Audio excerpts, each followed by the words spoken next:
Hello everyone, मैं प्रेम सागर आप सभी का आपके अपने YouTube channel struggle for education 563 में बहुत बहुत स्वागत करता हूं। प्यारे दोस्तों, आज की अपने इस क्लास में हम रीजनिंग के टॉप 11 क्वेश्चन को लेकर आए हैं जो बहुत ही मोस्ट इंपॉर्टेंट है डियर फ्रेंड्स और बार बार परीक्षा में पूछे जाते हैं। तो इस टाइप का प्रश्न आपकी परीक्षा में जरूर पूछा जाएगा, तो पूरी क्लास को ईमानदारी के साथ देखिएगा। इतने टाइप के सवालों को इतना गजब तरीके से बताएंगे भाई साहब कि आज के बाद इतने टाइप का प्रश्न आपका कभी भी गलत नहीं होगा। तो कॉपी और कलम उठाइए और मेरे साथ साथ सवालों को बनाने का प्रयास कीजिए और कितने सवालों को आपने सही सही जवाब दिया था लास्ट में कमेंट करके जरूर बताइएगा। तो चलो डियर फ्रेंड्स, आपके सामने पहला प्रश्न है एनालॉजी का। देखो, कह रहा है कि 52 का जो रिलेशन 5 के साथ है 100 का रिलेशन जो है क्वेश्चन मार्क के साथ कैसे होगा। तो इसमें आप सभी लोग बहुत सारा दिमाग अपना लगाओगे और आंसर आपका नहीं आएगा। हाँ, तो आपको करना क्या है, आप देखो, आप इधर से चलते हो सर 52 से 5 बनाएंगे, तो आप बोलोगे सर 5 दूने 10 हो सकता है अगर डिजिट को मल्टीप्लाई कर दे, और 10 का आधा जो होता है 5 हो जाएगा। अगर 100 के सभी डिजिट को मल्टीप्लाई करोगे भाई साहब 0 हो जाएगा। तो आप इस तरीके से सवाल को नहीं लगा सकते। तो इस सवाल को मेरा वही भाई लगाएगा जिसने अच्छे तरीके से प्रैक्टिस की होगी। देखो, करना क्या है ना, आप 52 से 5 नहीं बना पा रहे हो ना, आप 5 से 52 की तरफ जाओ। आप बोलोगे सर 5 का अगर हम स्क्वायर करते हैं तो 5 का स्क्वायर हमारा 25 हो जाएगा। अभी भी हम 52 से दूर हैं, तो 25 को डबल करेंगे तो हमारा कितना हो जाएगा, 50 हो जाएगा। हमें 52 लाना है ना सर, मतलब 2 ऐड कर देंगे तो हमारा 52 हो जाएगा। बात समझ आई आपको। तो यहाँ पर जो संख्या होगी, तो यहाँ पर हमने कहा मान लो कोई संख्या है x है, कोई संख्या है, तो उसका स्क्वायर करें। हमने चलो 7 को मान लिया। हाँ, 7 को मान लिया। देखो, अगर हम जिस संख्या का स्क्वायर करेंगे उसका डबल करें तो 8 × 64 दूना 128, हमें तो 100 लाना है। जब 8 में ही ज्यादा हो गया तो बाकी के ऑप्शन तो बहुत ज्यादा हो जाएंगे। होगा राइट आंसर आपका इस क्वेश्चन मार्क के स्थान पर 7 होगा। क्यों सर, देखो, अगर हम 7 का स्क्वायर करते हैं तो 7 तक कितना हो जाएगा, 49। यहाँ पर डबल किया था, यहाँ पर भी डबल करेंगे। 49 दूने कितना हो जाएगा, 98 हो जाएगा। आपने एक्स्ट्रा 2 ऐड किया था ना, यहाँ पर 2 एक्स्ट्रा ऐड कर देंगे तो ये हो जाएगा हमारा 100। मतलब इस क्वेश्चन मार्क के स्थान पर 7 होगा। ऑप्शन ए आपका राइट आंसर हो जाएगा। आज के सवाल बहुत ही ज्यादा इंपॉर्टेंट है भाई साहब, जो बार बार परीक्षा में पूछे जाते हैं, तो पूरी क्लास को ईमानदारी के साथ देखकर जरूर जाइएगा। देखो, कह रहा है कि यदि आज सोमवार है तो 18 दिन पहले कौन सा दिन था। इस टाइप का सवाल बहुत ज्यादा पूछा जा रहा है। तो आपके सामने जब कभी भी इस तरीके का प्रश्न आए ना, तो जो यहाँ पर नंबर दिया गया है आप उसको पकड़ लो बस। सर 18 है, इसको आप 7 से डिवाइड कर दो। तो अगर आप डिवाइड करते हो तो 7 दूने कितना हो जाएगा, 14। रिमाइंडर कितना आएगा सर, आपका 4 आएगा, है ना। शेषफल कितना आएगा, 4। देखो, आज सोमवार है तो 18 दिन पहले अगर वो पहले का बात पूछेगा तो जितना रिमाइंडर है आपको उतना माइनस करना पड़ेगा। अगर वो बाद का दिन पूछेगा तो जितना रिमाइंडर है आपको प्लस करना पड़ेगा। तो वो पहले का दिन पूछ रहा है, मतलब 1 2 3 4 दिन पहले हमें निकालना है। ठीक है। हाँ, तो आज हमारा कौन सा दिन है सर, आज हमारा सोमवार है। तो सोमवार के पहले रविवार, रविवार के पहले शनिवार, शनिवार के पहले हमारा शुक्रवार, और शुक्रवार के पहले हमारा कौन सा दिन आता है, बृहस्पतिवार आता है। तो इसका मतलब है कि यदि आज हमारा सोमवार है तो 18 दिन पहले कौन सा दिन था, बृहस्पतिवार था। ऑप्शन नंबर सी आपका राइट आंसर हो जाएगा। उम्मीद करते हैं मेरे हर एक भाई बहन ने इस सवाल को सीखने समझने का प्रयास किया होगा। चलो अगले प्रश्न पर चलते हैं भाई साहब। देखो, आपके सामने ये रहा रैंकिंग टेस्ट का बहुत ही बढ़िया सवाल।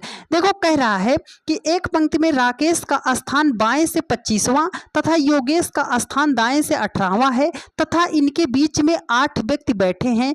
पंक्ति में अधिकतम कितने व्यक्ति हैं। एकदम शॉर्टकट मेथड बता रहा हूं, बस एक छोटा सा कॉन्सेप्ट याद रखिएगा। जब भी आपके सामने रैंकिंग टेस्ट का ऐसा प्रश्न आता है कि देखो, राकेश का स्थान बायां से, लेफ्ट साइड से वो 25 नंबर पे था।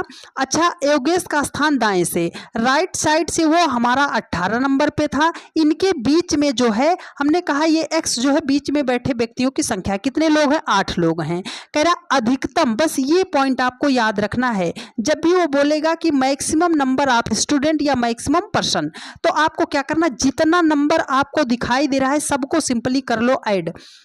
तो 25 8 33, हाँ 25 8 33 8 आपका कितना हो जाएगा, 33 8 51 और 33 8 41 10 कितना हो जाएगा, 51 हो जाएगा।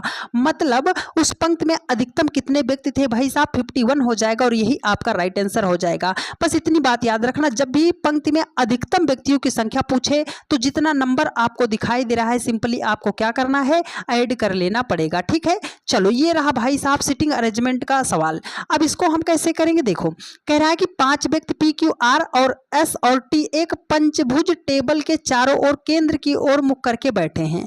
तो पंचभुज टेबल है, मतलब हमने क्या बनाया भाई साहब, हमने बनाया ये हमारा पंचभुज मतलब 5 भुजा से बना है। तो ये हमारा ऐसे हो गया, 3 रेखाएं हो गई, एक आपका चौथा, दूसरा क्या हो गया 5, ऐसे रेखा है। सभी लोग किधर झांक रहे हैं सर, अंदर की तरफ बातें कर रहे हैं, अंदर की तरफ मुंह करके सभी लोग बैठ के बात कर रहे हैं। कह रहा है कि टी आर के ठीक बाएं है, ये जो टी है ना आर के ठीक बाएं है, तो यही वो पॉइंट है जहां से आप बैठाना। हमने टी को बैठा दिया, ये टी जो है आर के ठीक बायां, आर का बायां मतलब टी का दायां, तो टी का दायां यहाँ पे हो जाएगा, ठीक दाएं पर कौन है आर। अब देखो आर के ठीक बाएं आपका कौन हो गया, टी। कह रहा है कि जो पी के दाएं से दूसरे स्थान पर है, इस शब्द को याद रखिएगा हमेशा जब भी जो जिसका जिसकी की बात करेगा। तो जैसे देखो ये 2 लेटर कामा के साथ लिखा है ना, तो हमेशा पीछे वाले की बात करेगा। ये जो आर है ना वो पी के दाएं से दूसरे स्थान पर है, तो पी का दायां, पी को अगर इधर बिठाओगे तो बायां हो जाएगा, पी को हमने यहाँ पे सेट कर दिया, पी के दाएं से देखो पहला स्थान दूसरे स्थान पर है। बात समझ आ गई। चलो कह रहा क्यू जो है यस के ठीक बाएं है, जो पी के ठीक बाएं है। भाई साहब पी के ठीक बायां कौन है सर, दूसरा लेटर एस, एस यहाँ पे हो गया तो 5 लोग थे, यहाँ पर कौन हो गया क्यू। कह रहा है कि पी के ठीक दाएं कौन बैठा है, तो पी के ठीक दाएं हमारा कौन बैठा है, टी भाई साहब बैठा है, टी। टी दिया है ऑप्शन नंबर डी में और यही इस प्रश्न का राइट आंसर हो जाएगा। तो कभी भी इस तरीके का प्रश्न आता है आप इस तरीके से सॉल्व कीजिएगा, सवाल आपसे बन जाएगा। यदि आप इन सभी में से किसी भी चैप्टर का आप चाहते हैं कंप्लीट, आप लॉन्ग वीडियो चाहते हैं, सॉल्यूशन चाहते हैं, तो हमने हर वो टॉपिक कवर कराया है कोर्स वाले सेक्शन में, तो वहां से आप किसी भी चैप्टर को आप बढ़िया तरीके से सीख सकते हैं एकदम जीरो से। ठीक है, हाँ देखो कह रहा है कि निम्नलिखित प्रश्न श्रृंखला में अगली संख्या क्या होगी, इस क्वेश्चन मार्क के स्थान पर संख्या कौन सी होगी हमें फाइंड आउट करना है। तो अब देखो 13 है, 21 है, 33 है, 54 है, 91 है, क्वेश्चन मार्क। संख्याओं में बहुत ज्यादा गैप नहीं है ना, तो सवाल को हम डिफरेंस के लॉजिक से करते हैं। देखो अगर हम 13 में 8 को जोड़ेंगे 21, 21 में हम भाई साहब कितना जोड़ेंगे 12, 21 में हम कितना जोड़ेंगे 12 जोड़ेंगे तो हमारा 33 हो जाएगा। 33 से हमें जाना है सर 54 के पास, तो 33 में अगर हम 21 को जोड़ते हैं सर तो हम पहुंच जाएंगे 54 के पास पहुंच जाएंगे। ठीक है, अब अगर 54 से 91 के पास हमें जाना है तो 54 में हमें कितना ऐड करना पड़ेगा, 37 जोड़ना पड़ेगा, फिर हम पहुंच जाएंगे 91 के पास। अरे सर 8 12 21 37 अभी तो लॉजिक नहीं मिला, तो भाई साहब आप एक बार फिर से डिफरेंस ले लो। 8 4 बोलोगे सर 12, 12 और 9 बोलोगे आप 21, 21 और 16 आप बोलोगे सर आपका 37 हो जाएगा। तो अब ये देखो 4 को क्या लिख सकते हो 2 का स्क्वायर, 9 को क्या लिख सकते हो 3 का स्क्वायर, 16 को क्या लिख सकते हो 4 का स्क्वायर, तो 2 3 4 तो आगे किसका स्क्वायर 5 का स्क्वायर, तो यहाँ पे क्या होगा 25।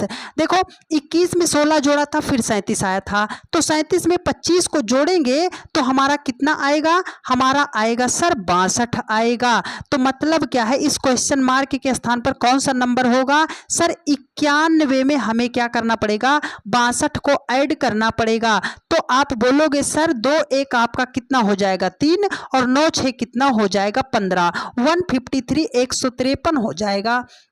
ऑप्शन नंबर बी आपका राइट आंसर हो जाएगा। बात समझ आई, लगाया आपने इस सवाल को बढ़िया तरीके से। चलो डियर फ्रेंड्स चलते हैं अगले प्रश्न पर। भाई साहब देखो अगला प्रश्न आपके सामने है ब्लड रिलेशन का, कैसे करना है। देखो यहाँ पर आपको जो है इस जब भी ऐसा सवाल आता है स्टार बना के लिखिएगा कि 1 से 2, एक प्रश्न तो आपकी परीक्षा में यूपीपी की परीक्षा है ना, तो एक प्रश्न तो इस टाइप का पूछा ही जाएगा, लेकिन करना कैसे है। यहाँ पर आपके सामने बहुत सारे डायरेक्शन दिए गए हैं, दिशाएं दी गई हैं कि इसको करना कैसे है। ठीक है, तो हमेशा हमें मतलब किससे होना चाहिए जानते हो, जो यहाँ पर सिंबल दिया गया है, ना कि ABCD से, लेटर से नहीं मतलब होना चाहिए, सिंबल से मतलब होना चाहिए। जैसे देखो यहाँ पर लिखा है सी हैज डी, तो हैज का अर्थ क्या है ए बी की बहन है, तो मतलब ये जो भाई साहब सी है ना, ये बहन है, किसकी बहन है सर? डी की बहन है। देखो D at the rate A, at the rate का अर्थ है ए बी का भाई है, मतलब ये जो डी है ना, ये भाई है, किसका भाई है सर? ई का भाई है। परसेंटेज का अर्थ है ए बी का पिता है, ये ई जो है ना, ये पिता है भाई साहब, किसका पिता है सर? जेड का पिता है। यहाँ पर देखो, यहाँ पर आपके सामने है एंड, एंड का अर्थ क्या है? ए बी का पुत्र है, मतलब ये जो जेड है ना, वो एल का पुत्र है, ये जो जेड है ना, वो एल का पुत्र है, एल का पुत्र है भाई साहब, तो मतलब नीचे जाएगा। अगर ये इसका पिता था तो एल का पुत्र है, मतलब एल इसकी क्या हो जाएगी? माता हो जाएगी। अब देखो एल हैशटैग, हैश का अर्थ क्या है भाई साहब? हैश का अर्थ है ए बी की बहन है, एल जो है भाई साहब बहन है किसकी? एम की बहन है। यहाँ पर देखो माइनस है, माइनस लिखा है एन, हाँ तो हमने कहा एम माइनस, माइनस का अर्थ क्या है? ए बी की पुत्री है, ये एम जो है ना, एम भाई साहब पुत्री है, किसकी पुत्री है? एन की पुत्री है, ठीक है। यहाँ पे स्टार है, स्टार का अर्थ है ए बी की पत्नी है, एन जो है पत्नी है, किसकी पत्नी है? पी की पत्नी है। कह रहा है एल जो है पी से किस प्रकार संबंधित है? ये जो एल है ना, वो पी का क्या लगेगा या लगेगी? तो आप बोलोगे सर लगेगी क्या? ये जो आपका एल है वो पी की क्या लगेगी? सर ये हम हैं, ये हम हैं, ये हमारे जो है भाई है, और ये हमारी मम्मी है, तो हमारी मम्मी के जो पति हैं वो हमारे क्या लगेंगे? पिता, और अपने पिता के हम क्या लगेंगे? आप बोलोगे सर पुत्री लगेंगे। तो पुत्री ऑप्शन नंबर बी में दिया गया है, और यही इस प्रश्न का राइट आंसर हो जाएगा, ठीक है। हाँ, इस सवाल जब भी इस तरीके से आता है, आपको केवल मतलब होना चाहिए आपको सिंबल से, ठीक है। चलो, कथन निष्कर्ष का जब भी प्रश्न आता है सैलोजिज्म का, आपको क्या करना है? जो कथन दिया गया है उसे हमेशा आपको 100% सही मानकर चलना है। और दूसरा पॉइंट, पहला पॉइंट याद रखिएगा, कथन का सवाल जब भी आता है कथन निष्कर्ष का, तो कथन को हमेशा 100% सही मानकर चलना है। और दूसरा पॉइंट आपको याद रखना है कि आपको इसे रियल लाइफ से अटैच बिल्कुल भी नहीं करना है। बाकी आपको सवाल बता दे रहे हैं, अब कभी भी आपका सवाल गलत नहीं होगा, बस समझो मेरी बात को। उसने कहा है कि सभी सांप जो हैं वो चींटियां हैं। हमने कहा भाई साहब मान लो हमारे पास इतना सांप था, हमारे पास इतना सांप था, जितना भी सांप था ना, ये सब सांप क्या है भाई साहब? चींटी। जितना भी सांप था वो सब क्या है? चींटी। कह रहा है कोई चींटी जो है, एक भी चींटी जो है वो क्या नहीं है? छिपकली नहीं है। एक भी चींटी जो है भाई साहब वो क्या नहीं है? छिपकली नहीं है। अब देखो कह रहा है कुछ चींटियां सांप हैं, कुछ चींटियां सांप हैं। एक बात ये हमेशा याद रखिएगा, जब भी बाहर से अंदर की तरफ आते हैं, चींटी बाहर है सांप अंदर है, तो बाहर से अंदर की तरफ आते हैं तो कुछ वाला रिलेशन आपका सही हो जाएगा। देखो कह रहा है कुछ सांप जो है छिपकलियां हैं। सर सांप यहाँ पर है, छिपकली यहाँ पर है, तो सांप और छिपकली का गोला टच में है। जब गोला टच में नहीं है तो वो केस आपका हो जाएगा गलत। तो केवल एक अनुसरण करता है, ऑप्शन ए आपका हो जाएगा राइट आंसर। बात समझ आई डियर फ्रेंड्स? हाँ, तो चलो अगले प्रश्न पर चलते हैं। देखो एक सवाल आपकी प्रैक्टिस के लिए हमने और रखा है, इसका जवाब देते चलो मेरे भाई। देखो कह रहा है कुछ टेबल लैपटॉप हैं। हमने कहा सर हमारे पास इतना टेबल था, हमारे पास इतना टेबल था, इसमें से कुछ, हाँ ये जितना टच में है इतना टेबल जानते हो क्या है? सर लैपटॉप है, इतना टेबल हमारा लैपटॉप है। कह रहा है कुछ लैपटॉप कंप्यूटर हैं, कुछ लैपटॉप हमारा ये इतना जो लैपटॉप है ना ये कंप्यूटर है, ठीक है। अब देखो कह रहा है कुछ टेबल कंप्यूटर हैं। सर टेबल का गोला यहाँ तक, कंप्यूटर का गोला यहाँ तक, तो कंप्यूटर और टेबल का गोला टच में है नहीं है, तो हम कट कर देंगे। अब देखो कह रहा है कुछ लैपटॉप टेबल नहीं है, कुछ लैपटॉप जो है भाई साहब टेबल नहीं है। तो अगर ये आपका कथन ऑल पॉजिटिव दिया हो तो नेगेटिव वाला अपने आप गलत हो जाता है। इस बात को आप स्टार बना के लिखिएगा कि अगर आपका कथन जो है पॉजिटिव दिया गया है, उसमें कहीं पर नेगेटिव वाक्य का वर्णन नहीं किया गया है तो निष्कर्ष हमेशा पॉजिटिव होगा, नेगेटिव वाला गलत हो जाएगा। तो इसका करेक्ट आंसर होगा कि ना तो निष्कर्ष फर्स्ट अनुसरण करता है और ना ही सेकंड अनुसरण करता है। ऑप्शन नंबर सी आपका राइट आंसर हो जाएगा। चलिए डियर फ्रेंड्स, अगला प्रश्न आपके सामने कोडिंग डिकोडिंग का बहुत ही लाजवाब प्रश्न है। ये सवाल तो सॉल्व मात्र 2 सेकंड में हो जाएगा, लेकिन इतना भारी भरकम प्रश्न अगर आपके सामने आ गया तो मेरे बहुत सारे भाई बहन इस सवाल का जवाब नहीं दे पाएंगे। पर मेरी बात ध्यान से सुनो। देखो, कह रहा है कि एक निश्चित कूट भाषा में कम होम शून्य को 444 मतलब 444 के रूप में कूटबद्ध किया जाता है।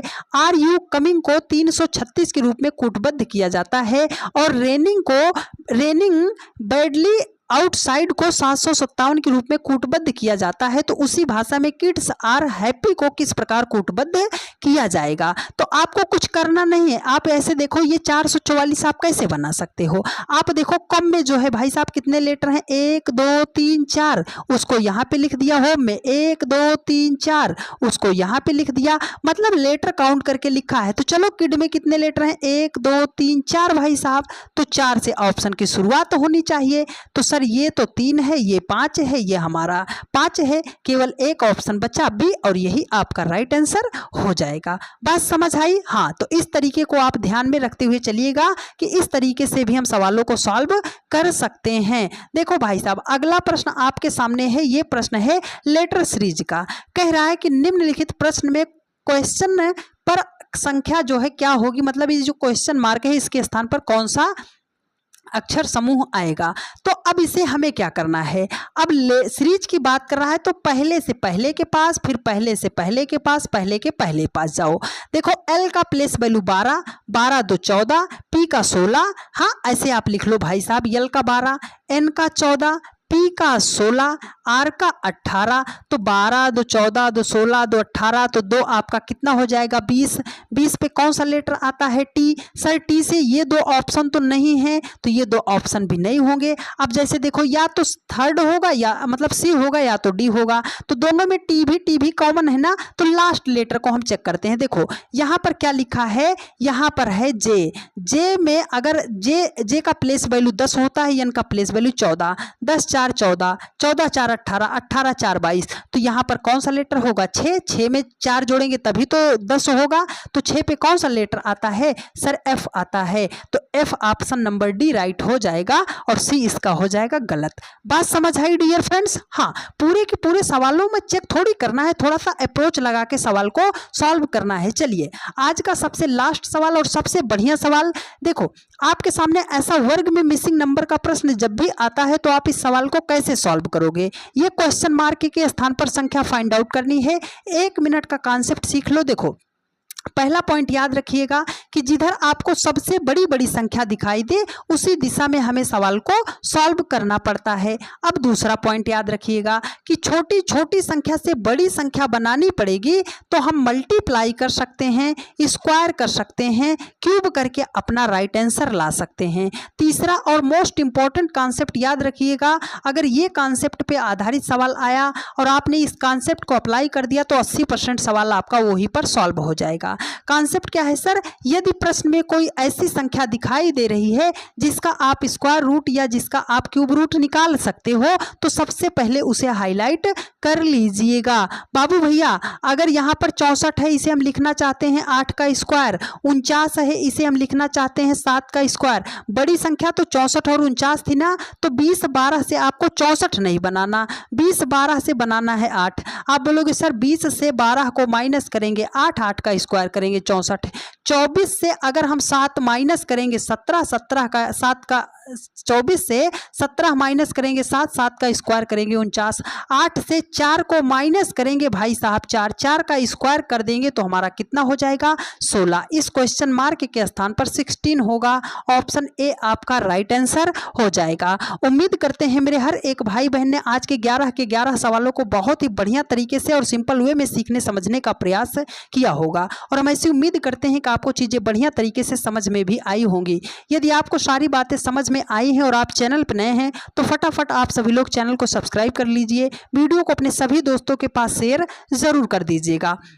ज़रूरी जानकारी बता दें dear friends, SSP classes 563 SSP classes 563 के नाम से हमारा दूसरा यूट्यूब चैनल है, जिस पे हम 10 से 15 मिनट की वीडियो में जो है रीजनिंग का एक टॉपिक कंप्लीट करने का प्रयास करते हैं, आपको सिखाने का प्रयास करते हैं। 10 से 15 मिनट की क्लास में आपको रीजनिंग का एक टॉपिक धुआंधार तरीके से सॉल्व करने का तरीका बताते हैं एसएसपी क्लासेस 563 यूट्यूब चैनल पर। तो इस चैनल को भी आप सभी लोग सब्सक्राइब करके सपोर्ट जरूर कीजिएगा। डेली की रात 8:45 पर जुड़िए और बढ़िया तरीके से रीजनिंग के सवालों को सॉल्व करने का तरीका आप सीखते रहिए। एक प्यारा सा कमेंट करके जरूर बता दीजिएगा कि क्लास आपको कैसी लगी है। मिलते हैं आपसे नेक्स्ट वीडियो में। धन्यवाद।